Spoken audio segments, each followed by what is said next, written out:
የኢትዮጵያ ንግድ ባንክ ቡለን ቅርንጫፍ አገልግሎት መስጠት ከጀመረ እነሆ ከ10 ዓመታት በላይ አስቆጥሯል።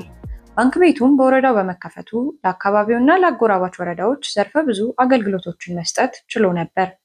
ነገር ግን ግንቦት 29 2017 ዓ.ም መንግስት ሸኔ ብሎ በሚጠራው ጽንፈኛ ቡድን ቡለን ባንክ ቤት ላይ ዘረፋ መፈጸሙ ይታወቃል። በዚህም ምክንያት ባንክ ቤቱ ይህንን ዜና እስካጠናቀርንበት ጊዜ ድረስ ምንም አይነት የባንክ አገልግሎቶችን እየሰጠ እንዳልሆነ አረጋግጠናል። በመሆኑም የአገልግሎቱ ተጠቃሚ ማህበረሰቦች፣ አርሶ አደሮች፣ ነጋዴዎች፣ መንግስታዊና መንግስታዊ ያልሆኑ ተቋማት፣ የድርጅቶችና የሰራተኞች ጭምር እየተጉላሉ መሆኑንና አገልግሎት ለማግኘትም ወደ አጎራባች ወረዳዎች ማለትም ድባጤ፣ ግልገል በለስ እንዲሁም ወደ ቻግኒ በመሄድ ለአላስፈላጊ እንግልትና ወጪ መዳረጋቸውን ገልጸውልናል። ይህንን አንገብጋቢ ጉዳይ ግንዛቤ ውስጥ በማስገባት ባለድርሻ አካላት እንዲሁም መንግስት ትኩረት በመስጠት ባንክ ቤቱ ወደ ተለመደው አገልግሎት የሚመለስበትን ሁኔታ እንዲፈጠር የኖቃራ ሚዲያ ትጠይቃለች። የአገልግሎቱ ተጠቃሚዎች በጉዳዩ ላይ የሰጡት አስተያየት እንደሚከተለው ቀርቧል።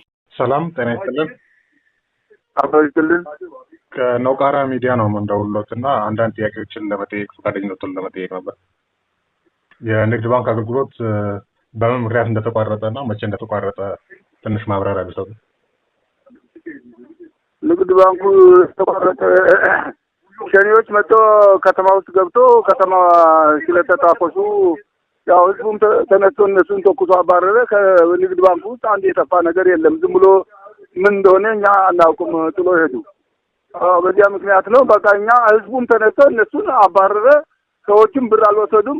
ኃላፊውን ብቻ ይዘው ሄዶ ወዲያው ለቆ ላኩት። በቃ ብርም እንደገና ከካዘና አንዱ ብር 10 ሳንቲም የተወሰደ የለም። ያው እና በዚያ ምክንያት የተቋረጠ አገልግሎቱ ከተቋረጠ በኋላ ከማህበረሰቡ ዕለታዊ እንቅስቃሴ ላይ ምን አይነት ችግሮች ነው ያደረሰ ያለው? ከእጅ ወደ አፍ የሚያገኝበት አጥቶ ማህበረሰቡ ከእጅ ወደ አፍ የሚያገኝ አጥቶ በጣም እየተቸገረ እየተሰቃየ ነው ያለ። ስለዚህ ይሄንን በምን አማራጭ ነው የተጠቀማችሁ ያለው? ማህበረሰቡ በምን አማራጭ ነው የተጠቀመ ያለው? እስካሁን ባንክ የለም። አሁን ከ6 ጥር አመቱ አልፏል። አሁን ጥር 3 ቀን አመቱ አልፎ ነው።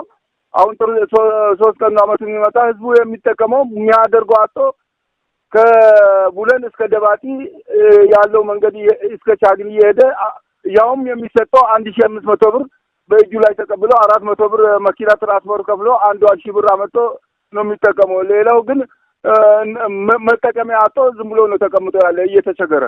ስለዚህ ያለው አማራጭ አጎራባች ባንኮች እና እስከ ቻግኒ እስከ ደባቲ ነው የተካሄደ ያለው ማለት ነው።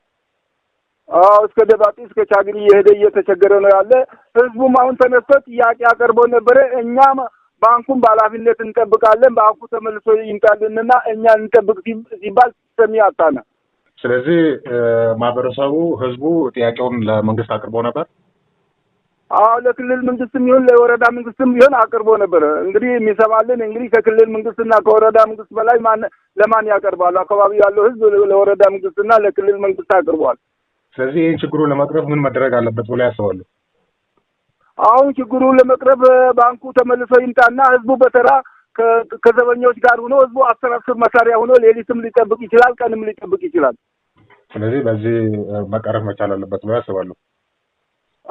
በዚህ ነው መቀረፍ ያለበት። ተሰቃይቷል ህዝቡ። አሁን የሚያገኘው ወደ እጅ እንደው ጠቅላላ የሽንኩርት መግዛያም እንኳን ጥሬ ገንዘብ ሲባል ወይንም የራሱን ገንዘብ ማውጣት አጥቶ ሽንኩርት መግዣ ማጥቶ ነው ህዝቡ ተቸግሮ ያለ።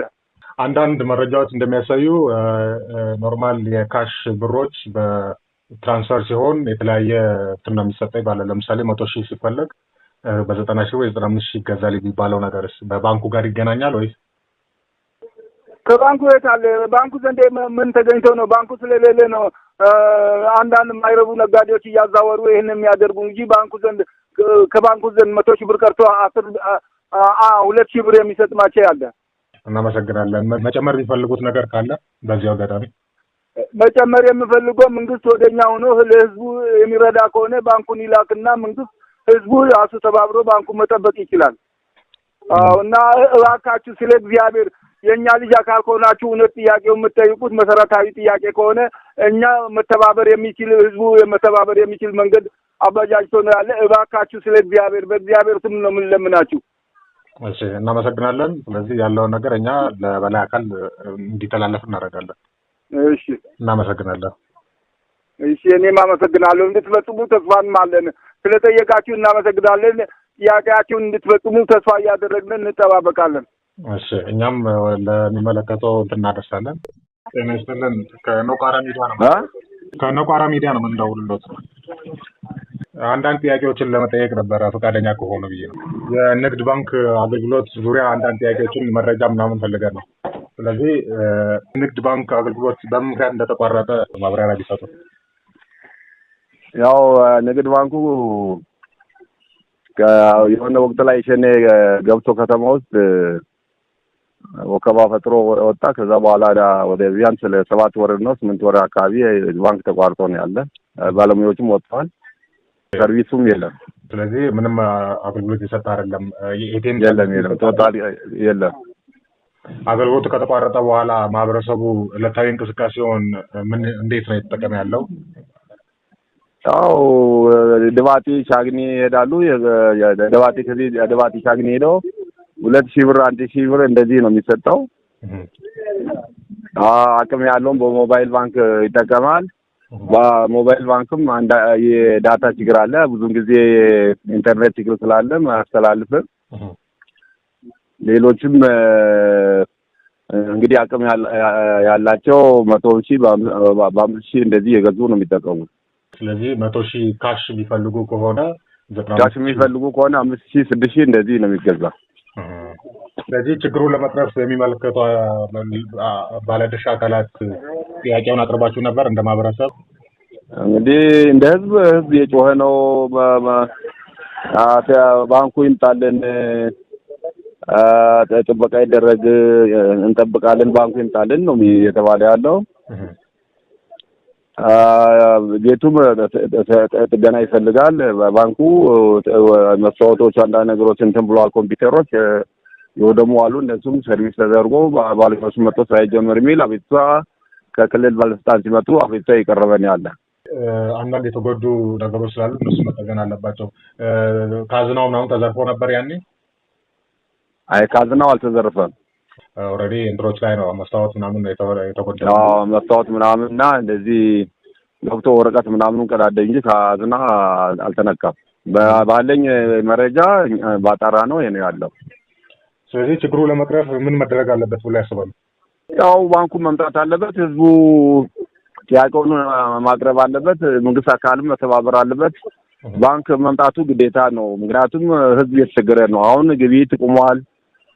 ከኑሮ ውድነቱንም ያባባሰን ያለው ባንክ ባለመኖሩ ህዝብ እየተቸገረን ያለ ነው። ከዚህ ቻግኒ ከቡለን ቻግኒ ሄዶ 600 ብር 700 ብር ከፍሎ አድሮ ውሎ ወደ ቢያንስ 2,000 ብር ወጪ አውጥተው 2,000 ብር ነው የሚሰጠው። ድባቲ ውሎ አድሮ 2,000 ብር ነው የሚሰጠው ድባቲ ባለው ባንክ። ስለዚህ ህዝቡ በጣም የተቸገረ ነው። ኑሮ ውድነቱም በጣም እንትን ብሏል። በዛው መልክ የጨመረን ያለን ነው። ሰው እየተንገላታን ያለው። እሺ እናመሰግናለን። አርሶ አደሩም ያለ ካሽ ደግሞ ንብረቱ መሸጥ አይፈልግም። መግዛት የሚፈልግ አካልም ደግሞ ካሽ ለማግኘት የግድ በግዢ ካልሆነ ማግኘት አይችልም። ግብይቱን በዚያ አግባብ ተስተጓጉለን ያለው። ኦኬ። ስለዚህ ካሽ የሚፈልጉ ሰዎች ብርን መግዛት ያለባቸው ማለት ነው። ያም አቅም ያለውና መረጃ ያለው ነው የሚገዛው። በጣም አስቸጋሪ ህዝቡ ችግር ውስጥ ነው ያለው። ኦኬ። ስለዚህ መጨመር የሚፈልጉት ነገር ካለ ስለዚህ ያለው አማራጭ ባንክ መምጣት ግዴታ ነው። ምክንያቱም ቢያንስ ቡለን ወረዳ ላይ ወደ 7,000 ህዝብ ነው ያለው። ድባቲ በርበርም ሁሉ ላይ ነው ሲጠቀም የነበረው።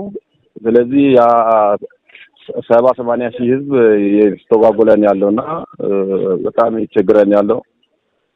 በመጨረሻ ማስተላለፍ የሚፈልጉት ነገር ካለ በእኛ በኩል ያለው ጥያቄ? ያው ዋናው ነገር መንግስት ግፊት አድርጎ የሚመለከተው አካል ጋር ተነጋግሮ አሁን ሰዓት በኒሻንጉል መተከል የተመራ ያለው በኮማንድ ፖስት ነው። ኮማንድ ፖስቱ ለብሔራዊ ባንክ ጥያቄውን አቅርቦ ክልል መንግስታትም ለሚመለከተው ከፍተኛ ከፌደራል አመራሮች ጋር ተነጋግሮ ባንክ እንዲመጣ ማድረጉ አማራጭ የለውም ነው የምለው።